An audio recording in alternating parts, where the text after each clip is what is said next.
검찰왕국, 검찰공화국, 조국 법무장관에 대한 찬반 여부를 떠나 그 가족들에 대한 수사를 보며 시민들의 비판이 거세지고 있습니다. 이번 주 토요일 검찰청 앞에서 대규모 시위도 예정되어 있는데요. 무소불위의 검찰 어떻게 개혁해야 할지 이분과 함께 방향을 잡아보겠습니다. 인권연대 오창익 사무국장 모셨습니다. 안녕하세요. 네, 안녕하세요. 두 번째 오시는 거죠? 네, 정식 오픈하기 전에 한번 왔었어요. 네. 그렇죠. 그거 포함 두 번째. 네, 네, 그렇습니다. 제가 오프닝에서 길게 인용을 좀 했습니다. 네. 윤석열 검찰총장 취임사인데요. 먼저 총평으로 얘기를 하자면 이런 취임사에 비춰봐서 조국 법무장관과 그 가족에 대한 수사, 취임사에서 얘기한 범위 내에 있다고 보시는지. 전혀 엉뚱한 얘기죠. 그러니까 예. 취임사는 뭐 일반적인 원칙을 짚은 거죠. 사실 국가가 쓸 수 있는 실전에서의 무기는 거의 없습니다. 군대가 있지만 군대를 쓸 수는 없는 거잖아요. 공권력에. 네, 그럼요. 그거 말고 쓸 수 있는 가장 강력한 무기가 국가형벌권이죠.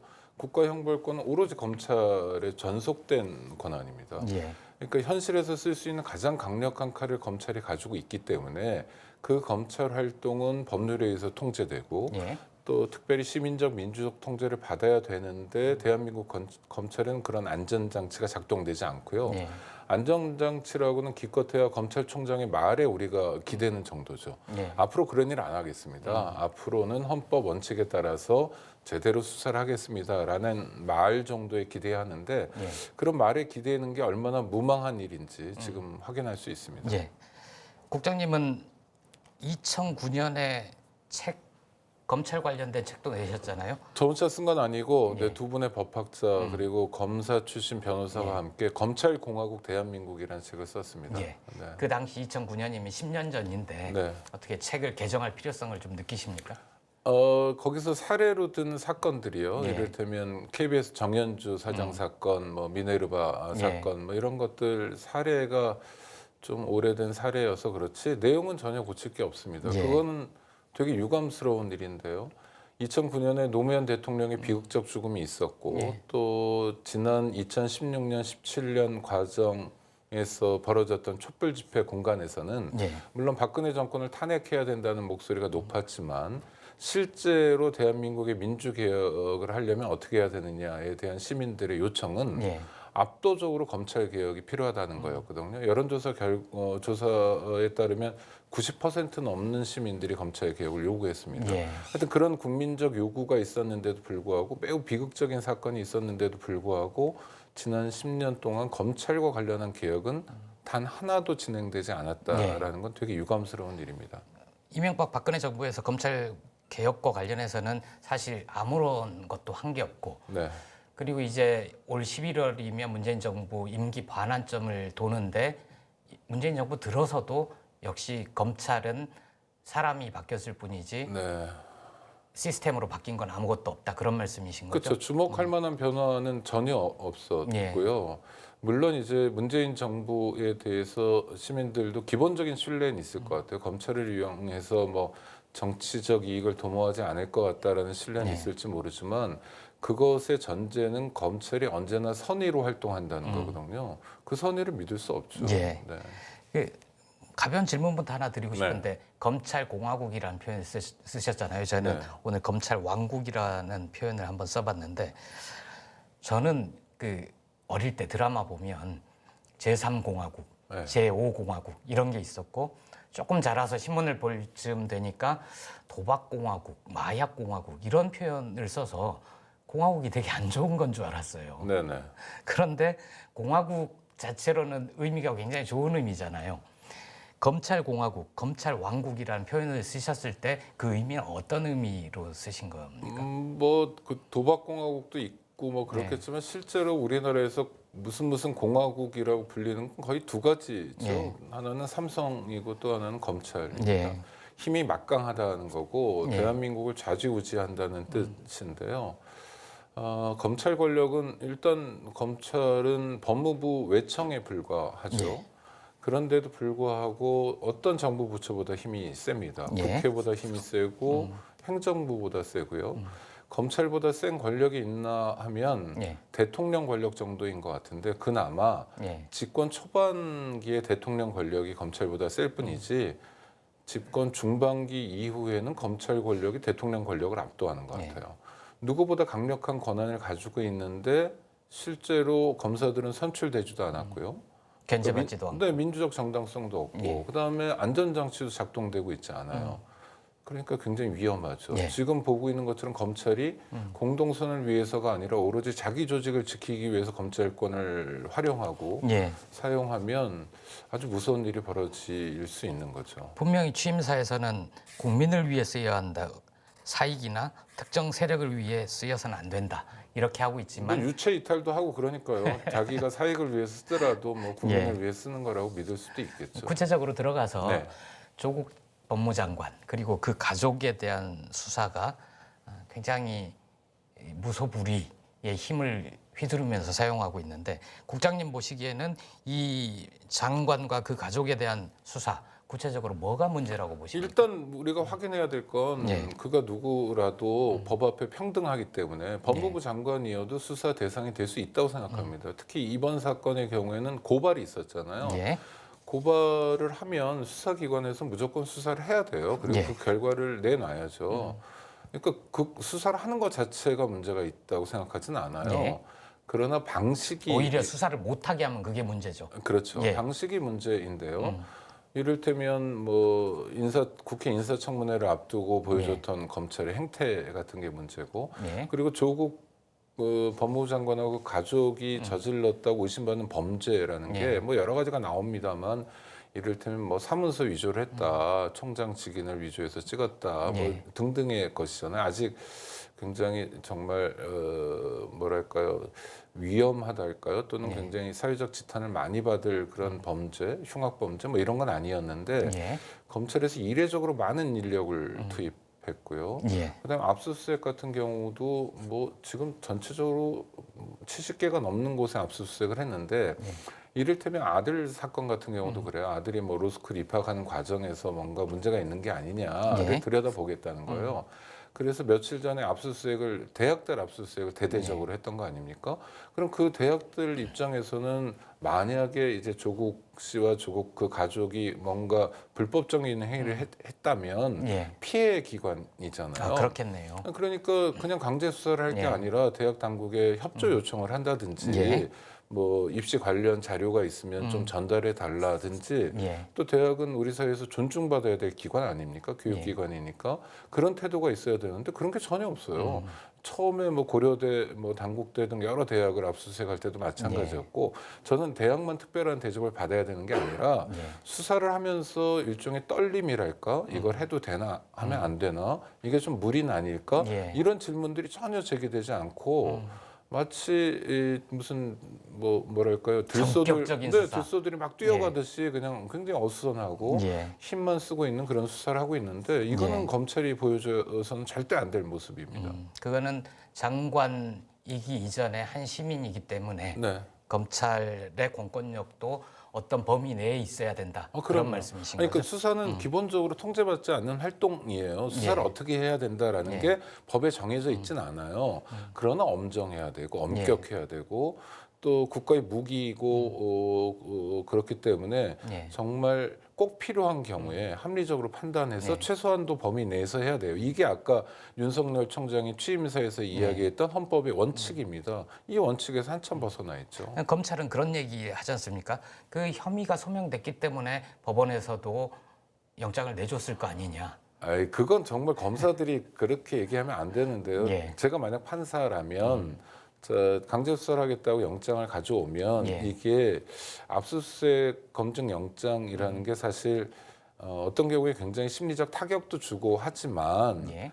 법원 입장에서 아주 큰 문제는 아니거든요. 왜냐하면 사람의 신체의 자유를 제한한다든지 뭐 체포한다든지 예. 감옥에 가두는 건 아니고 관련 서류를 좀 보자는 거기 때문에 법원 입장에서 검찰에서 영장을 청구하면 거부하기가 어렵죠. 예. 그러니까 법원은 사실은 그 강제 수사 특히 압수수색 영장은 대체로 받아주는 경향이 예. 있습니다. 그러니까 법원에서 뭐 꼼꼼히 살펴보거나 며칠 동안 심사숙고한 결과가 아닌데 예. 법원이 발부해줬으니까 우리 수사가 문제가 없다고 얘기하는 건 터무니없는 얘기죠. 그래서 저는 그런 상상도 해봤어요. 네. 만약에 조국 장관의 자녀들이 법원 쪽에 가서 무슨 인턴 활동을 했다거나 네. 그래서 법원에 대해서 검찰이 압수수색을 하겠다 했을 때 과연 큰 고민 없이 영장을 내줬을 것인가 한 가지 고민이 근데 있었고. 양승태 전 대법원장 사건에서도 그러니까요. 그랬지만 예. 뭐 내줘야 됐을 겁니다 아마. 사법농단 사건 당시에 보면 대법관들에 대한 압수수색 영장을 여러 차례 기각하기도 네, 했었고, 심사숙고했죠. 예, 네. 특히 양승태 대법관 경우에는 자택은 사생활의 공간이므로 뭐 이렇게 보호받아야 되고 자동차에 대해서만 압수수색을 허가하고 그런 적도 네, 있었잖아요. 네. 그것과 비춰봐도 좀 일관성 있게 수사를 하고 있는가, 영장을 내주고 있는가 이런 데 의문을 제기하는 그 분들 좀 많아요. 권한이 있어서 수사를 하는 것이 전부가 아니라 예. 그 권한이 어디로부터 비롯된 것인가 국민에게 온 거거든요. 예. 그 국민이 잠깐 빌려준 권한이기 때문에 정말 절차에서 엄정하고 또 국민의 신뢰를 획득해 나가는 과정이 되게 중요한데 예. 검찰은 그런 걸 보지 않고요. 꼭 무슨 싸움꾼이 싸움하는 듯이 지금 조국 장관과 그 가족에 대한 수사를 예. 하는데 다시 한번 말씀드립니다만 당장 어떤 이득을 얻을지 모르지만 뭐 자기들이 원하는 정치적 목적을 얻을지 모르지만 이건 굉장히 잘못하는 일입니다. 그러니까 조국 장관의 적절성 여부 이건 네. 별개로 하더라도 자신은 조국 장관을 적절하지 않다고 생각한다, 반대한다. 그런데 검찰의 수사는 해도 너무한다. 이런 의견도 굉장히 많더라고요. 아니 그렇죠. 근데 저는 뭐 기본적으로 장관은 대통령의 임명 권한이 있기 때문에 예. 대통령이 어떤 장관을 임명하는지는 사실은 대통령 마음이라고 생각해요. 존중해야 된다고 보고요. 그게 마음에 안 들면 뭐 대통령은 시키지 않았어야 되는 거고 예. 좀 고유한 영역이라고 생각해요. 뭐 자질이 있다고 판단하는 시민도 있고 또 조국 씨가 법무부 장관으로서 자질이 부족하다고 판단할 수도 있어요. 근데 예. 그건 뭐 논란을 벌일 수도 있고 또 앞으로 직무 수행하는 과정에서 판단할 수 있습니다. 예. 좋은 사람이라고 생각하고 장관에 임명했는데 엉터리일 수도 있는 거고요. 여러 가능성이 있는데 문제는 지금 검찰이 진행하고 있는 수사는 정말 유례를 찾아볼 수 없는 수사죠. 그러니까요. 네. 윤석열 검찰총장 취임 이래 언론사가 만들어내는 제목에도 사상 초유, 사상 최초 네, 네. 이런 식의 제목들이 굉장히 많이 등장하기 시작했어요. 다음 주제로 하나 좀 넘어가 보고 싶은 게 이번 조국 정국에서 검찰도 욕을 먹지만 언론도 따라서 같이 욕을 네, 먹기도 하고 언론 심각합니다. 네. 그 피의사실 공표 문제, 언론과의 유착 문제 이런 비판들이 많은데 그건 어떻게 보십니까? 저는 피의사실 공표 문제는 아주 큰 중요한 문제는 아니라고 봐요. 왜냐하면 우리나라에서는 불법이고 형사처벌이 가능한 범죄지만 예. 범죄가 아닌 나라가 대부분입니다. 그러니까 뭐 그건 좀 논외로 하고요. 예. 지금 조국 장관 관련한 수사가 우리 청취자들 또 독자들에게 어떻게 전달되는가를 보면 좀 답답한 구석이 많습니다. 예. 이를테면 기자시니까 잘 아시지만 기자들은 어디 출입처가 있잖아요. 예. 그러면 이렇게 제가 단연간 보면 출입처 동화주의 같은 게 있더라고요. 그렇죠. 이를테면 서울시청에 출입하는 기자는 예. 박원순 시장을 좀 이해하는 것 같아요. 예. 아무래도 자주 보다 보니까 그래서 기사도 좀 긍정적으로 써주고 아픈 얘기도 예. 좀 덜 하려고 하는 경향이 있는 것 같아요. 어디나. 예. 그러니까 야당 출입 기자는 야당 편을 좀 드는 것 같고 여당 출입 기자는 여당 편을 좀 드는 것 같아요. 저는 그건 이해합니다. 예. 인지상정인 것 같고. 그런데 법조 출입 기자들은 그 출입처 동화주의가 상당히 심한 것 같아요. 맞습니다. 왜 그러냐면 첫 번째는 지금 조국 장관 관련 수사도 그런데 검찰이 보도 자료를 내보내 가지고 이제 풀한다고 그랬죠. 나눠줘 가지고 보도를 하는 경우는 거의 없습니다. 그렇죠. 어떻게 하냐면 뭐 일간지가 10개가 있다. 또 방송사가 뭐 7개가 있다 하면 하나씩 돌아가면서 기사를 하나씩 던져줘요. 그러면 그걸 물어가지고 그 언론사에서는 단독 특종이라고 이렇게 보도를 하는 겁니다. 그러니까 뭐 컴퓨터 안에 뒤져보니까 뭐 총장의 직인이 나왔다. 또 되게 시시콜콜한 정말 이게 범죄와 어떤 연관이 있는지도 모르겠는 또 대중적 호기심을 자극할 수 있는 그러니까 검사들이 하고 싶어하는 일들을 언론이 대신해 주는 거예요. 좀 되게 근데 못마땅하다고. 그 기자의 입장에서는 네. 그걸 들었어요. 근데 사실관계를 기자가 직접 확인하기는 힘들잖아요. 컴퓨터를 들여다볼 수도 없고. 네. 하지만 새로운 소식을 들었기 때문에 꼭 특정 단독 욕심이 아니더라도 그러니까 저희 지금 한겨레도 굉장히 많은 얘기를 들었으면서도 쓰지 뭐 안 못하는 쓴 것도 있겠죠. 네. 쓰지 못하는 경우도 있거든요. 아니 저는 그러니까 네. 언론 입장에서 야 검찰이 이렇게 일하는 건 정말 혼내줘야 되겠다, 버릇을 고쳐야 되겠다는 생각도 해야 된다고 봐요. 맞습니다. 그러니까 언론이 종속돼 있는 거예요, 검찰에. 그러니까 기사를 주세요. 뭐 또 검사들이 기자들하고 밥 먹는 자리 만들어가지고 이렇게 한두 마디씩 흘리고 뭐 그런데 넘어가는 기자는 별로 없겠지만 또 검찰이 민원 해결도 잘해주거든요. 예. 정보도 좋아요. 예. 우리가 저 경찰의 정보 활동에 대해서 걱정하는 게 되게 많았는데 사실 예. 실제로 제가 만약 정보를 수집하는 입장이라면 경찰 정보보다는 검찰 정보를 더 선호할 것 같아요. 순도가 높죠. 그렇죠. 돈 되는 정보는 검찰에 가 있겠죠. 근데 이런 식으로 이제 언론이 일방적으로 검사들에게 기대는 방식으로 취재를 하고 있고 게다가 굉장히 따뜻한 시선으로 검찰을 보고 있기 때문에 문제고요. 이게 수용자, 독자, 청취자하고는 엄청난 간극이 있는 겁니다. 그래서 기자 간담회 시민의 눈높이로부터 그럼요. 점점 멀어진다는 근데 거죠. 기자 간담회를 했잖아요. 조국 예. 그 당시 후보자가 예. 물론 거기서 이제 조국 후보자의 태도도 여러 가지로 문제가 있을 것 같아요. 뭐 거짓말하는 것 같은 대목도 있고 그런데 시민들이 그걸 보면서 가장 화를 많이 낸 건 기자들의 태도였거든요. 아니 별다른 취재도 안 하고 동호 방법만 계속하고 검찰이 불러준 대로 하고 그러면 제가 한겨레 독자인데 제 입장에서는 아니 한겨레 기자가 한겨레에서 월급을 받냐 아니면 대검에서 월급을 받냐라고 묻고 싶은 심정이기도 해요. 그래서 이거는 좀 언론사들 별로 자정 노력도 하고 좀 개혁도 해야 되지 않나 싶어요. 그러지 않으면 시청자, 수용자들이 신뢰하지 않습니다. 지금 가장 중요한 게 신뢰거든요. 그렇죠. 뭐 한겨레 라이브만이 아니라 한겨레라는 신문, 한겨레라는 매체가 시민들에게 신뢰를 받지 못한다 하면 문 닫아야 되거든요. 아주 심각한 상황이라고 봅니다. 네. 그러니까 그런 상황에서도 이게 정말 국민의 알 권리를 위해서 보도할 가치가 있는가? 시민의, 독자의, 시청자들의 눈높이에서 판단을 해야 된다. 검사의 눈으로 세상을 보지 말고 시민의 눈으로 봐야 된다. 그런 말씀이시죠? 아니 그러니까 우리가 지금 반성하고 있는 게 그런 거잖아요. 노무현 전 대통령 논두렁 시계 사건. 그렇죠.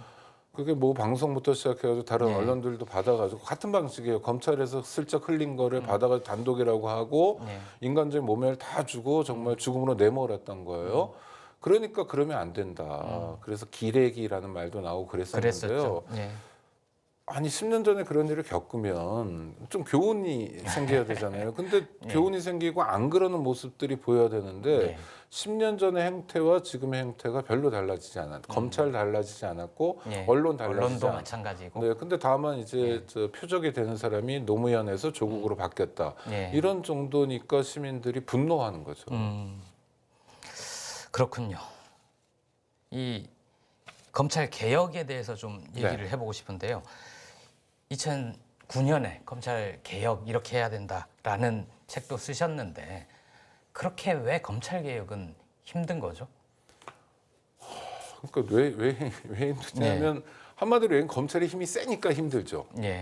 그러니까 여론이 좀 만들어지고 그래야 되는데 검사들이 엉뚱한 짓 한 게 한둘이 아니잖아요. 정말 엽기적인 일도 있었어요. 뭐 김학의 전 법무부 차관 사건부터 해가지고 뭐 김준규 총장이 뭐 돈 뿌리고 하여튼 뭐 별의별 사건들을 다 봤어요. 어마어마한 저 돈을 챙기는 검사들도 봤고 그다음에 무소불위의 권력을 오로지 자기만 위해서 쓰는 경우도 많이 봤습니다.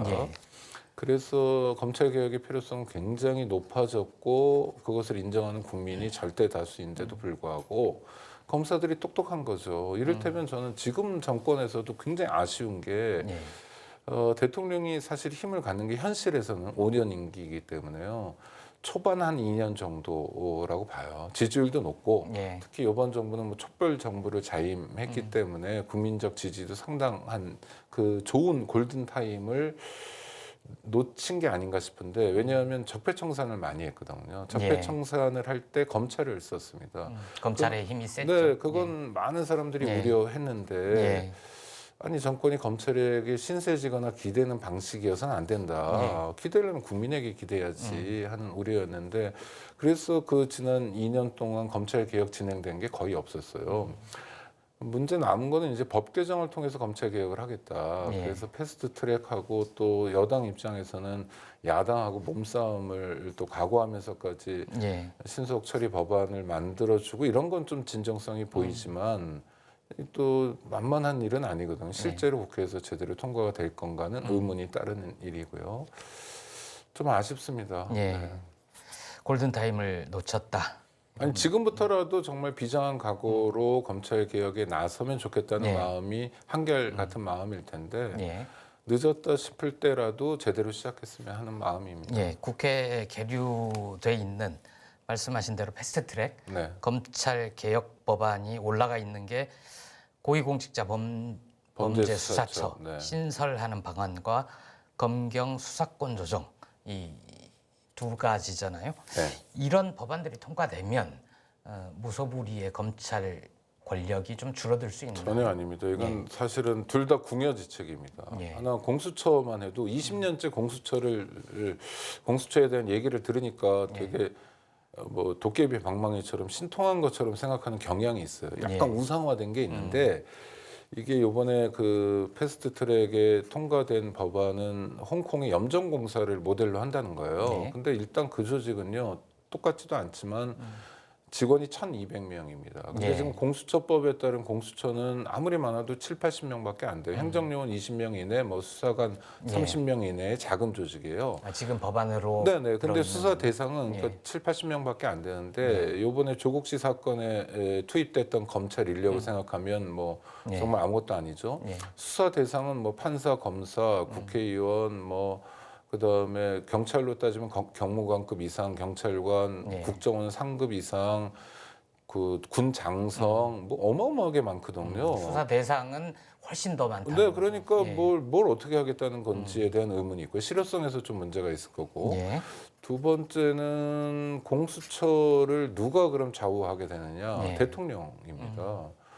예를 들어 어떤 분이 문재인 대통령 믿고 지지한다고 했을 때 예. 문재인 대통령의 선의는 믿겠지만 그분의 전직 대통령의 선의는 못 믿을 수도 있거든요. 예. 그러니까 이게 좀 진짜 안전한 조직인가. 검찰 개혁의 핵심은 검찰 공수처에 대한 그 견제 방안 이런 게 네, 필요하다는 그렇죠. 거죠. 공수처가 예. 그냥 대통령의 명령만 따라서 엉뚱한 예. 방향으로 갔을 때의 문제가 있는 거죠.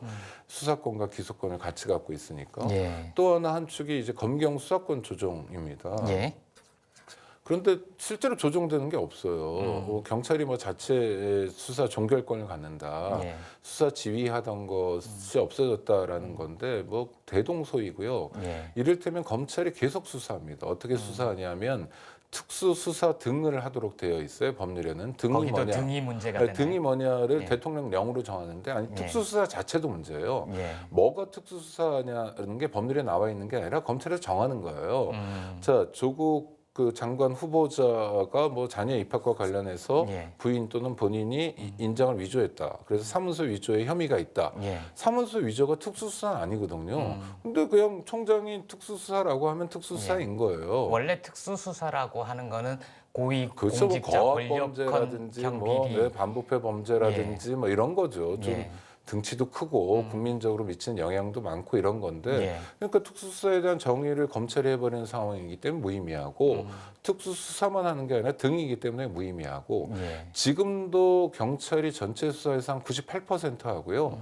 검찰이 하는 건 한 2% 미만으로 적습니다. 예. 어떤 것만 하냐면 검찰이 하고 싶은 것만 하거든요. 그 상황이 바뀌지 않아요. 예. 그러니까 검찰이 가지고 있는 엄청난 힘, 수사권 그대로고요. 예. 기소권 그대로고요. 뭐 형 집행권이나 이런 것도 다 그대로입니다. 그러니까 뭐가 개혁인지 모르겠어요. 물론 지금보다는 조금 나아지는 거지만 그렇다고 검찰 개혁이 되는 건 아닌 것 같습니다. 그러니까 공수처 신설 법안이나 검경 수사권이 조정이 되더라도 네. 뚜렷한 성과가 나오기에는 검찰 개혁을 이걸로 했다라고 하기에는 네, 네. 너무나 미미한 수준이다. 네. 이거로 검찰 예. 개혁이 완수됐다고 예. 얘기하는 건 거짓말이거나 예. 아니면 바보들이 하는 소리일 수 근데 있어요. 이것조차도 국회 통과하기가 어려워서 그렇죠. 좀 수준을 낮춰서 하고 나중에 좀 개정을 한다든가 이러는 방법도 있지 않을까요? 지난 2, 30년 동안 우리가 쭉 그래왔습니다. 그러니까 저는 이런 거예요. 자, 노무현 대통령이 비극적으로 그 목숨 하여튼 비극적으로 돌아가시는 일이 있었는데 네. 그런 일을 겪은 나라 사람들이 또 대통령을 탄핵하기도 하고 정말 어마어마한 민주항쟁, 촛불혁명이라고 얘기하는 걸 일으킨 사람들이 예. 뭘 못합니까 사실은. 별거 아니거든요. 예. 그러니까 지금처럼 조국 장관 개인 입장에서 생각해 보면 정말 태어나서 당할 수 있는 망신은 다 당한 거 아닙니까? 예.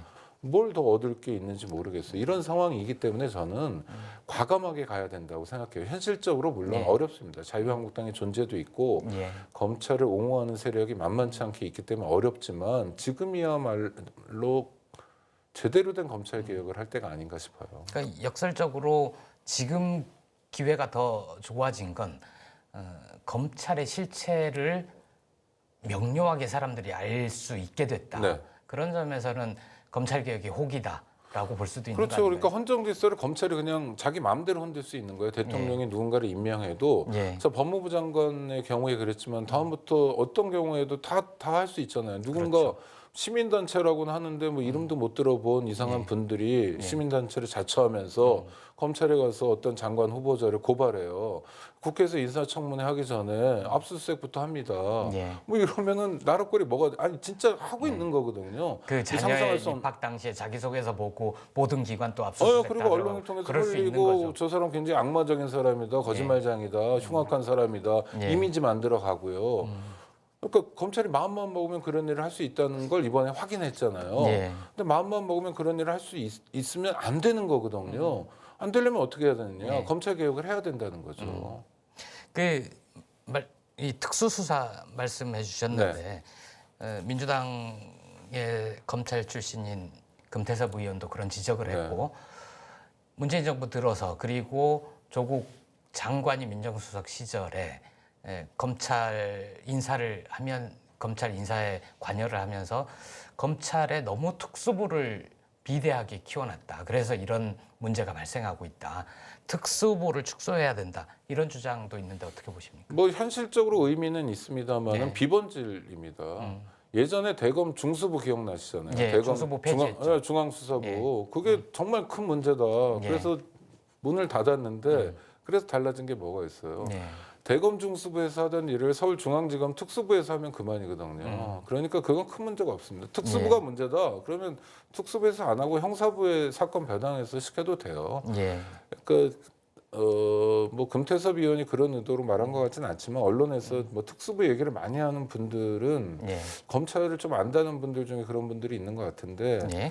어떤 면에서는 검찰을 위해서 만들어낸 얘기가 아닌가 싶기도 해요. 비본질이기 때문에요. 아, 그렇군요. 검찰 잘 개혁 가려봐야 되는 근데 거군요. 그러니까 아니 중수부 예. 논쟁이 굉장히 많았잖아요. 예, 그래서 그랬었죠. 중수부가 공공의 적이 되고 드디어 어마어마한 개혁인 것처럼 중수부는 문을 닫았어요. 예. 그래서 변한 건 아무것도 없죠. 다른 조직이 뭐 대신하고 지검에서 특수부에서 하면 되고 뭐 예. 그런 거니까요.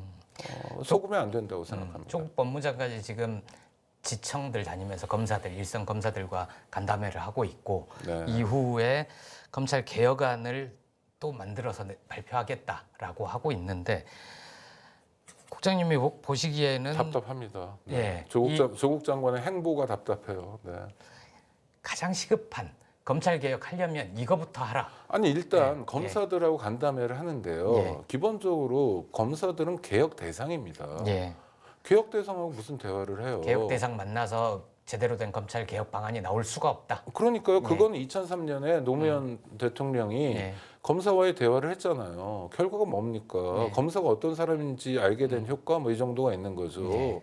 고등학교 나온 대통령한테 건방지게 몇 학번이냐고 네. 이런 얘기나 해대고 대통령 조롱하고 그랬잖아요. 그랬었죠. 선출된 지 며칠도 안 됐는데 예.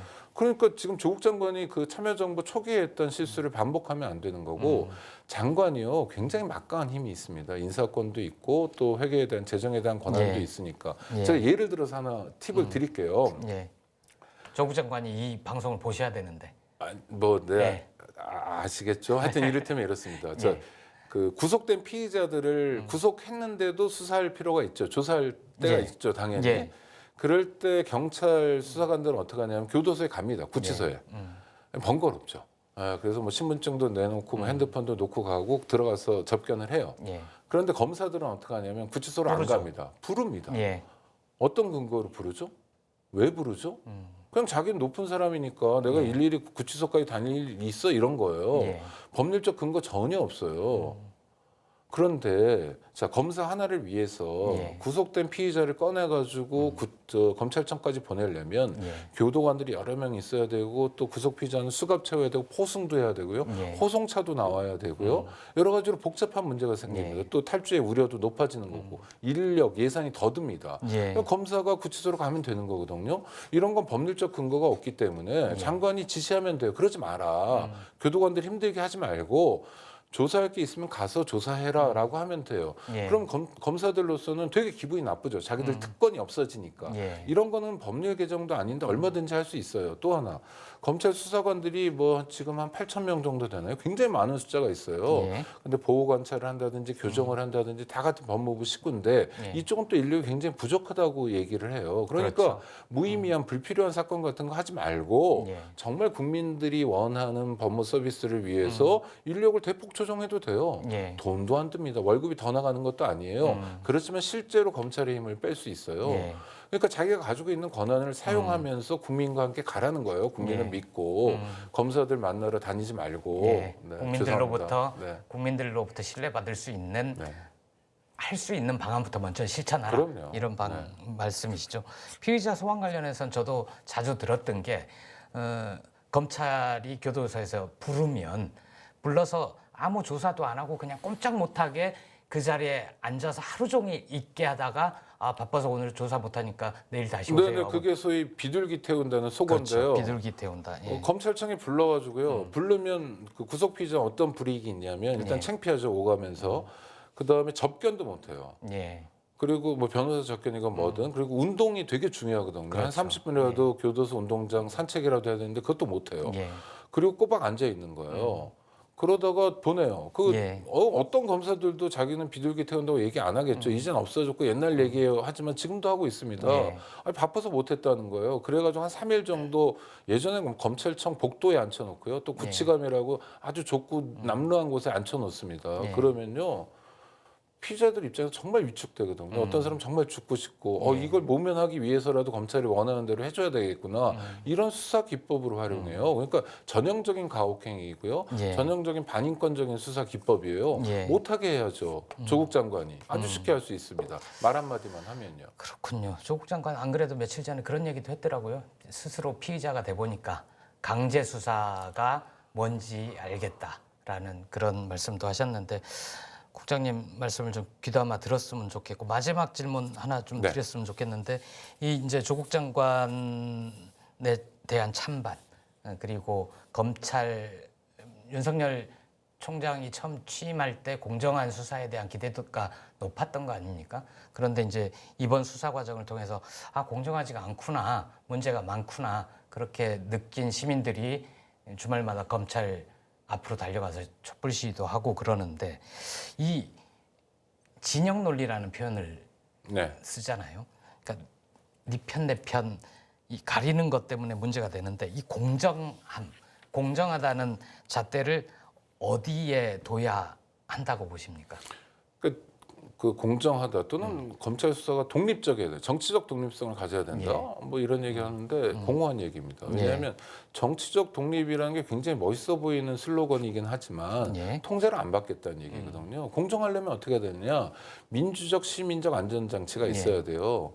우리나라 검찰같이 힘센 검찰은 세계 어디에도 없습니다. 이를테면 미국 같은 경우에 이 검찰권의 행사, 기소도 굉장히 중요한 헌법 작용이기 때문에 예. 기소권 행사에 대해서도 시민적 통제가 있어요. 기소에도 배심을 붙입니다. 재판에서 하듯이 기소 배심이라고 불러요. 시민 배심원처럼 근데 똑같이 기소 합니다. 단계에서 기소 배심, 기소 대배심이라고 부르는 기소 배심 단계가 있습니다. 예. 그러니까 시민적 통제를 하는 거예요. 하지 못하게 하기도 해요. 예. 일본에서 어떻게 하냐면 일본은 검찰 자체가 이제 2차 수사기관이고 수사를 거의 하지 않고 일본도 기소 단계에서 검찰 심사회라는 기구를 통과해야 됩니다. 시민의 통제를 받는 거예요.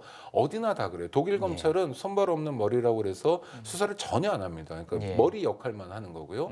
영국 같은 경우에 검찰이란 제도가 1985년에 만들어졌어요. 경찰만 있다가. 그러니까 뭐 검찰권을 이야기할 계제는 아닌 거고요. 예. 이렇게 모든 나라에는 시민적 민주적 통제가 있는데 유일하게 대한민국에 없어요. 그러니까 대한민국의 검찰의 모델은 뭐였습니까? 보통 우리가 처음에 해방 이후 일본 거를 많이 따라 배우잖아요. 네.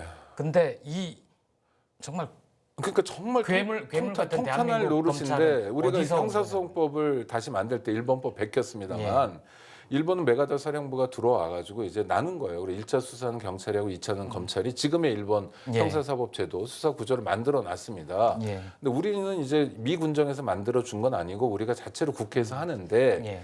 국회가 트라우마가 있죠. 왜냐하면 경찰이 어떤 경찰이냐면 반민특위를 습격하고 예. 독립운동가들을 테러를 하는 조직이었고요.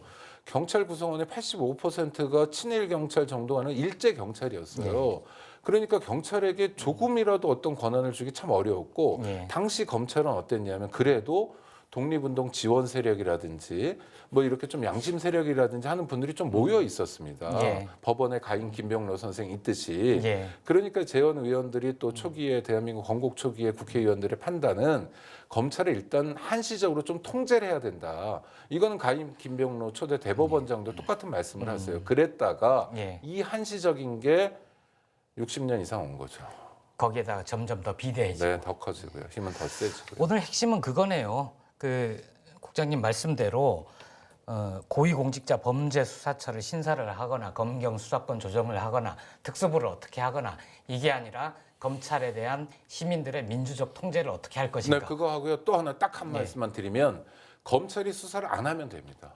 그러니까 검찰청이 예. 국가기소청 같은 게 되는 거예요. 그럼 수사 누가 하냐? 경찰이 하고요. 어떤 건 관세청이 하고 노동사건은 뭐 노동경찰이 하고 예. 공정거래위원회 같은 곳이 다 경찰 역할을 하고 그리고 검찰은 법률 전문가로서 이거를 기소하는 게 맞냐, 기소 안 하는 게 맞냐, 또 피의자 인권 보장은 제대로 되고 있냐라는 예. 전문적 역할을 해주면 검찰에서 수사권을 전면적으로 뺏는 거죠. 예. 수사권과 기소권을 엄격하게 분리하면 검찰 개혁이 완성됩니다. 알겠습니다. 예, 오늘 말씀 고맙습니다. 불러주셔서 고맙습니다.